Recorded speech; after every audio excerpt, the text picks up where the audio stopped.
Today's topic, U.S. government bond rollover. And welcome to 2024 and welcome to a huge problem for the United States government.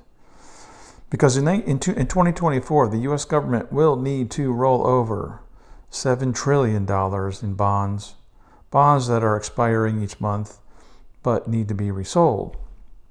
And the problem is that no one is buying U.S. government bonds any longer, short-term or long-term. U.S. government is now monetizing, that is printing money to pay for these bonds, and the result will be inflation, inflation, inflation. And to add insult to injury, with inflation heading our way, U.S. ports are sitting empty because exporters around the world are refusing to accept U.S. bonds as payment for products.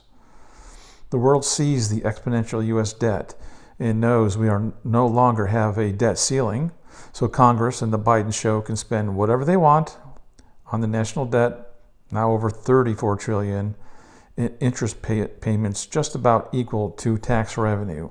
So these countries know that buying bonds is a sinkhole, since they have no faith in that the U.S. government will ever be able to honor their debt.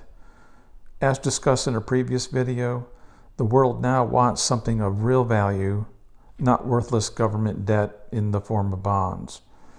This is why oil tankers are now parked outside of our ports. Also, since the U.S. government must sell $1.5 trillion in bonds this year just to run its daily obligations, the total amount of bonds that it must be sold this year totals $8.5 trillion. So look for inflation to rise, not fall this year, as the U.S. government monetizes its astronomical debt.